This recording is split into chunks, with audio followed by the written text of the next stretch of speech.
اور کریمنگ اور پروڈکشن سے کہ وہی چیز کا چھاپا لگا کے جو کہ آپ ابھی فرما رہے ہیں کہ ہمارے امتحانوں میں اس سے کچھ اچھے رزلٹ نہیں آتے.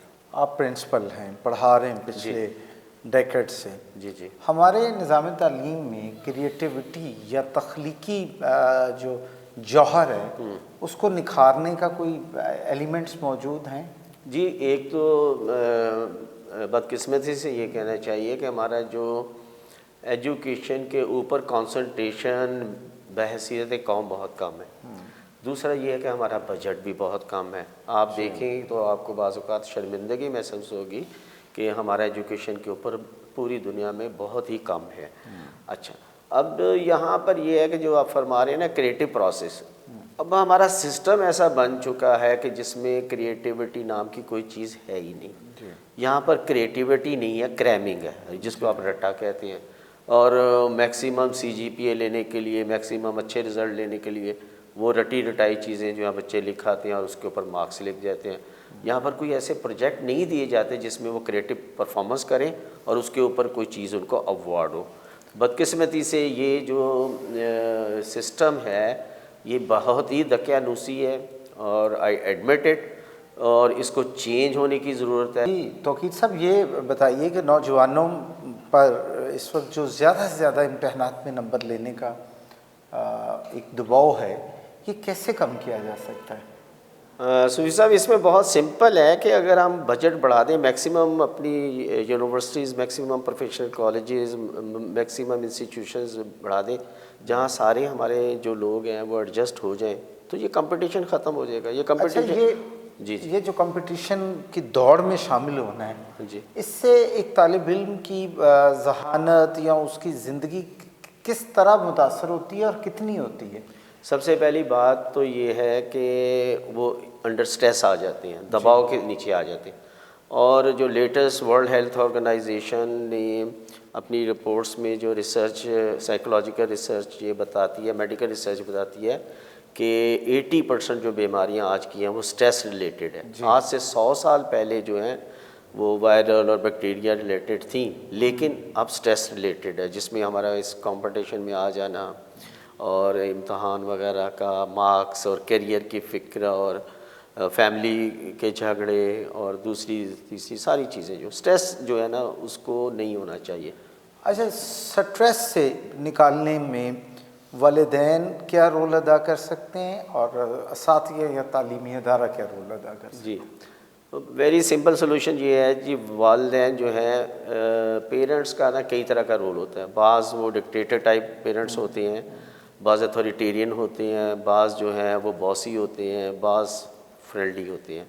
تو اس کا بیسٹ سلوشن یہ ہے کہ پیرنٹس کا اور ٹیچرز دونوں کو فرینڈلی ہونا چاہیے اور لیکن کمپیٹنٹ ہوں اور ان کو اچھی طرح سے گائیڈ کریں.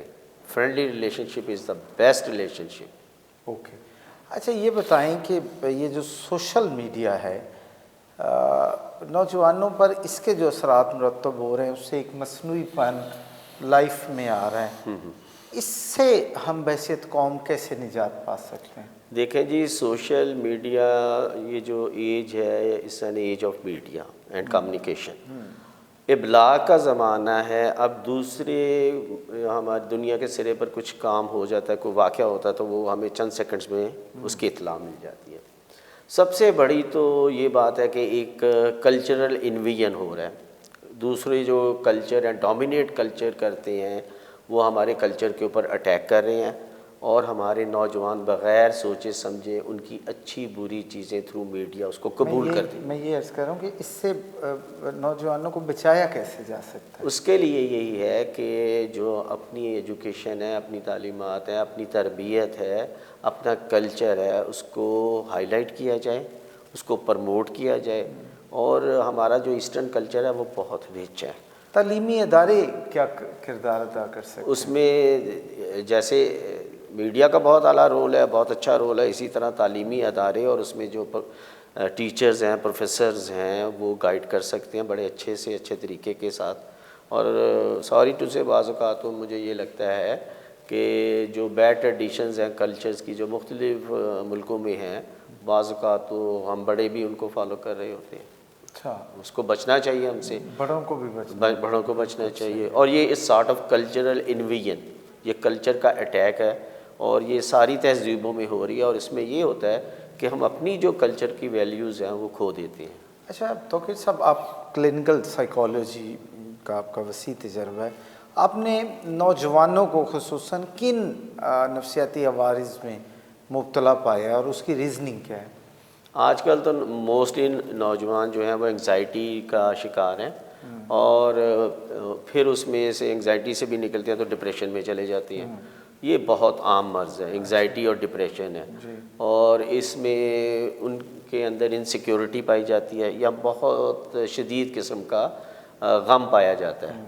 اور اس کی وجہ یہ ہے کہ ان کی لائف کے اندر جو ہے وہ میٹیریلزم بڑھتا جا رہا ہے اور اسپرچویلٹی کم ہوتی جا رہی ہے. تو اس کا علاج یہی ہے کہ یہ اسپرچولیٹی کی طرف جائیں اور میٹیریلسٹک بینگ نہ بن جائیں.